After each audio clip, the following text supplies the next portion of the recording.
How do you foster interest in new recruits in the mortgage industry? Today we're going to talk with Dayna McElreath. She shares some of her insights on this topic. This is a mortgage banking live stream.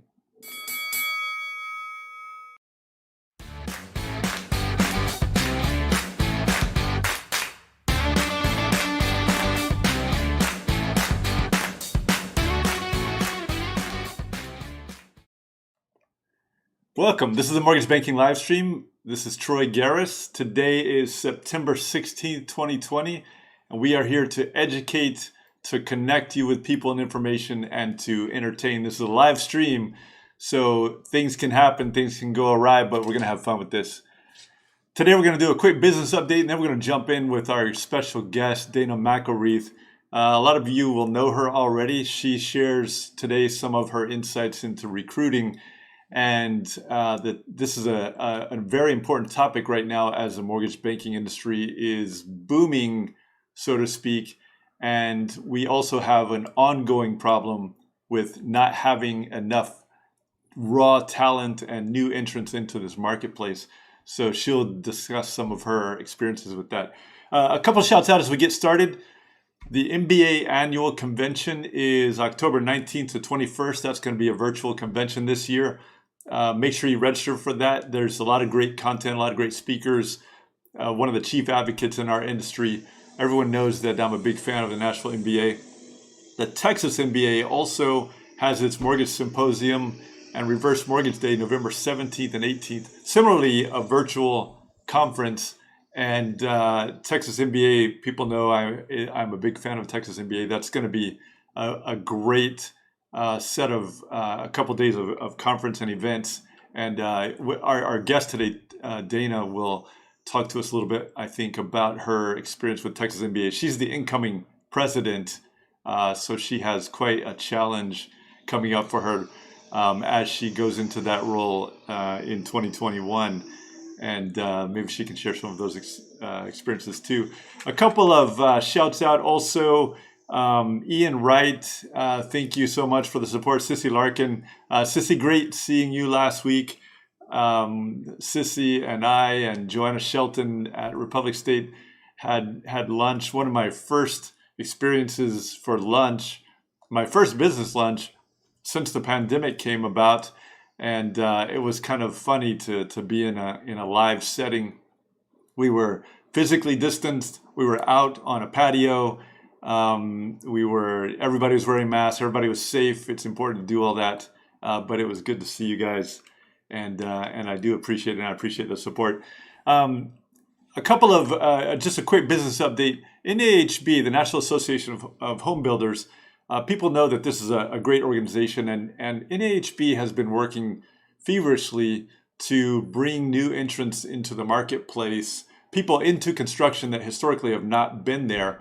And so they've had for a long time now, but just recently too, been working on some real initiatives. One, to bring women into construction, because as people know, at least in the United States, women in the construction industry is, it's something you just don't really see very much. Even though it's good skilled labor, it's jobs, they're pretty well paying jobs.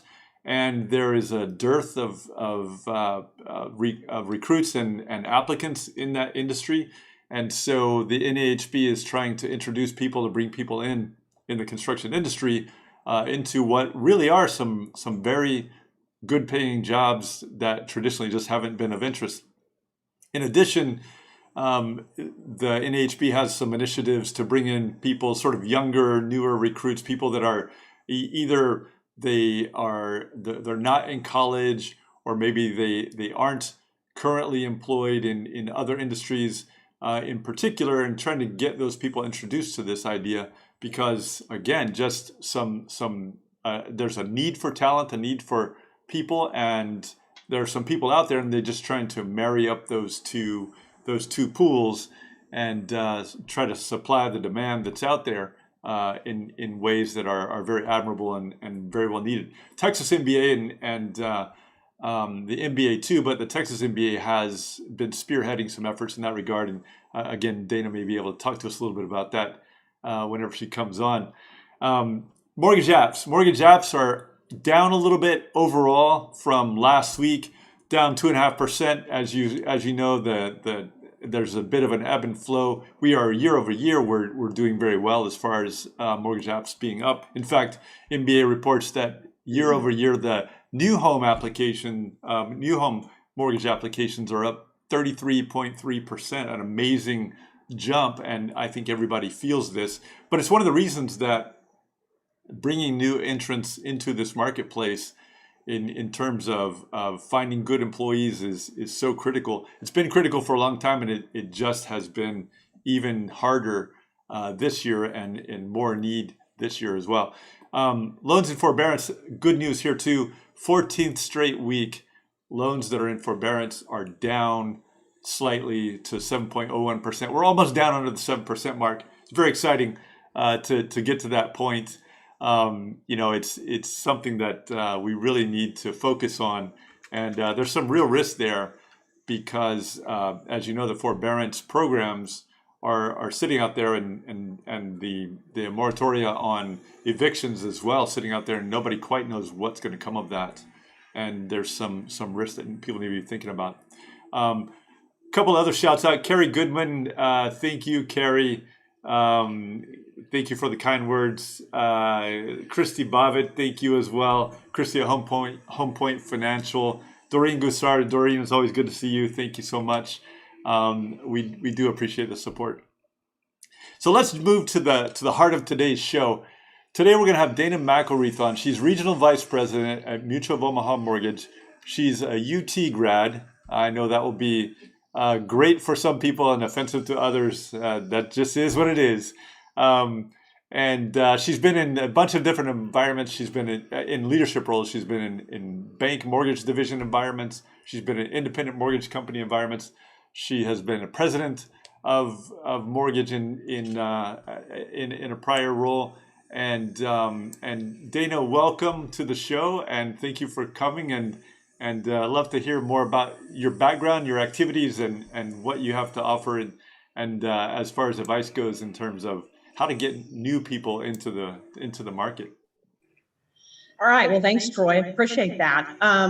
So yeah, I'm not going to say much about me. I've been in the business for 33 years, originated, I've run ops. Right now, my role is running production. So I'm responsible for a bunch of sales folks, regional managers and branch managers. So back in my, what I really love to do. So I love the sales side of it, but so that's enough about me. Well, I know that you've been working, especially in connection with your own roles in terms of running divisions of mortgage companies, running a variety of different roles of parts of mortgage companies, and now including at Mutual of Omaha. Tell us about your activities there, about how to, the need and the ability to bring people into the mortgage industry. Well, it's interesting. For the last number of years, we focused on loan originators. So even, TMBA has started a class. There, a lot of companies have started classes. A prior role, I was at an independent mortgage company for a number of years. We actually had a training class, and it was for just originators. So it was a classroom, and then they went to work with a loan officer directly, because we figured out, okay, they couldn't learn it from a classroom because you really have to be working on files, right, because each deal is so different.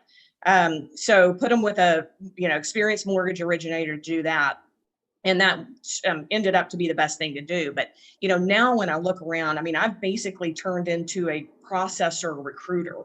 So I'm trying to recruit processors probably more than loan officers right now.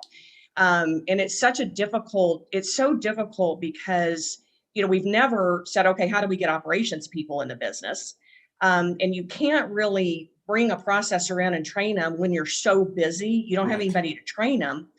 But then when the business goes down, the first people to get laid off are operations people. Right. So you can't, when the business is down, you don't really need to train them because you don't know when it's going to come back up. So, being 33 years in the business, obviously I've seen a lot of ebbs and flows. It'll come back, but what do they do when when the companies don't need them. So I don't think I've ever, and I know for sure in my career, I've never seen such a shortage of processors. And it doesn't happen to be underwriters and closers. It's processing experience. So. And so, what are some of the ways that people are that you see people out there handling that issue? There's not enough, right? And like you say, there's not Right. enough time to hire Yeah. and train.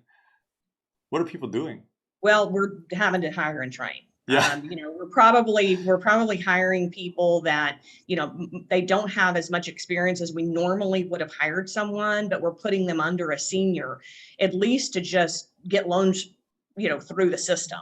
Right. So you may not be a really strong processor, but we know you know how to go chase conditions down or, call a borrower or something like that. So that's what, we're trying to do is just get the, the less experienced, but they're still not, just a ton of those. And the interviews that I've been on, because I'm not used to hiring processors, but I've been on a ton of them, and almost every single one of them has said, I'm tired of working 12-hour days. I'm tired of working 15-hour days. And, I don't have the heart to say, well, may not be that much different. we want a work-life balance, but it's crazy time. So Yeah, it's just definitely. the way it is. It's feast or famine, but these poor processors are being worked to death. Yeah, I hear that a lot with a lot of the people I talk to, and Yeah. and I also know that historically processors frequently will they take all roles throughout their careers, right? So some people start out as processors, become senior processors, and Right. continue that role, and they love that. Other Right. people turn into loan officers. Other people turn into underwriters. It just seems like it's a really good place to start because you learn so It's much. really, yes, it's really good. And we've seen a lot of that, when we've tried to hire processors and then they go back to their other company and all of a sudden they're going to be promoted to, underwriting trainer. So because a lot of them do want to do that, and that's a great career path. So and from a, money standpoint, it's obviously, going the right direction. So Yeah, um, for sure. yeah. So what about with regards to the Texas NBA? I know that you're very active there as well. So and I know that they are also involved in like you mentioned, they have a training program, and your prior company has its own training program, both Mhm. of which I hear great things about. But what types of things is the Texas NBA doing? Well, it's, this whole last year has been weird because of COVID. Yeah, So for everybody, right? initiatives have kind of been put on the back burner just because there's no way to have a classroom, facility. I mean, I think my challenge this next year is going to be, are we going to be able to have in-person conventions? And if not, what is virtual going to look like? And of course, we're going to try to dovetail off of what everyone else is doing, whether it's MBA or, TLTA or all of these other trade organizations, to try to do something virtual. But from what I hear, the part of the classroom, being in a classroom with other people, is a connection and the, learning from each other. And that's just super hard to do on a Zoom meeting. So, and of course we're looking at budget, because if we don't have our conventions, then, money's not coming in, and that type of thing. So that'll be a real challenge. And I think that, we have the next, other than symposium, which is going to be virtual, we have secondary, which is in February, and then the convention in May. And, I think at this point, who knows what's going to happen by February. And then, Lord, I hope we can have an in-person convention by May, but don't know. Yeah. So, It's tough, right? Nobody knows, and nobody can predict. We're right. all hopeful, but it's there's still a lot that is uncertain out there.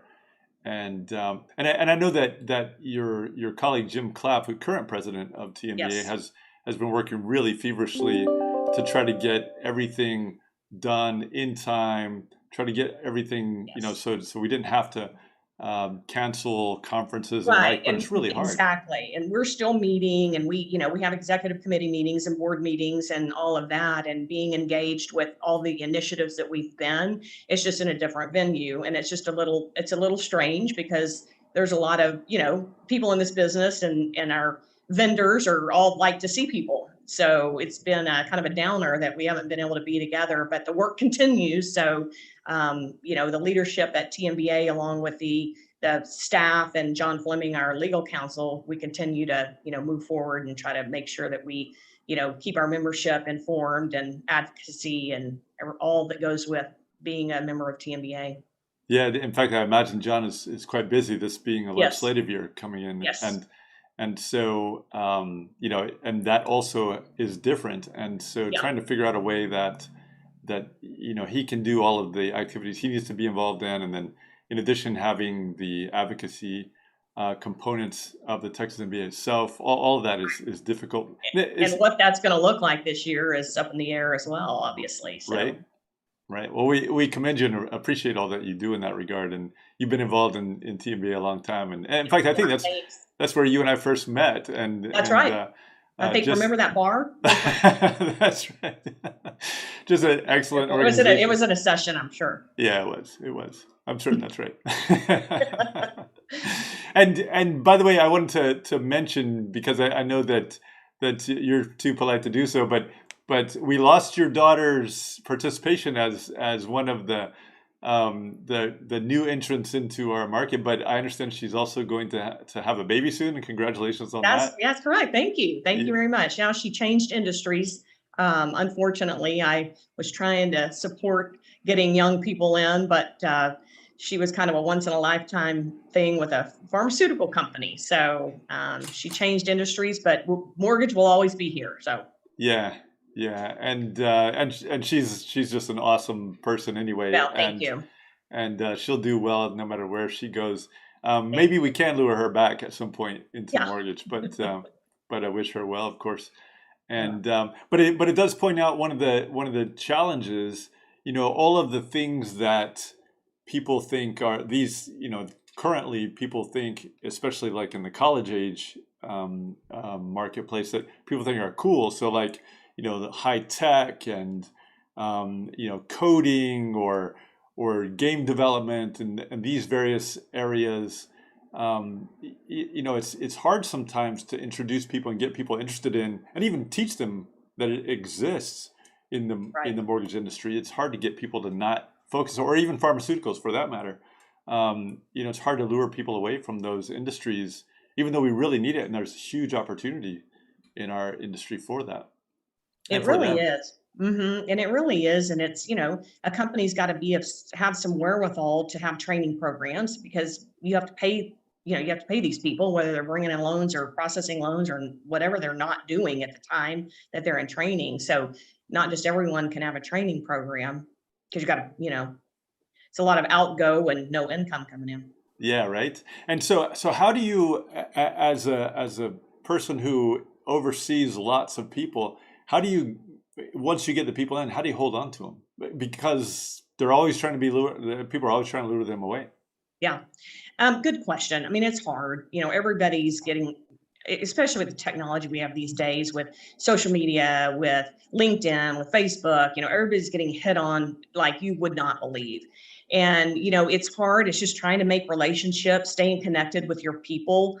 We're all virtual right now, and I have people in multiple states. So even if we were in an office, it wouldn't matter because I don't see them anyway, but it's just trying to find ways to keep connected. And I think just, my thing is just being responsive to people, and just keeping in touch. And even though, everybody's busy, just making sure I have that, weekly call, or, just reaching out, trying to go on a more personal level, because I am Facebook friends with folks. So, but other than that, at the end of the day, this business is very transient, so to speak. So people move around a lot, and that's just the nature of the business.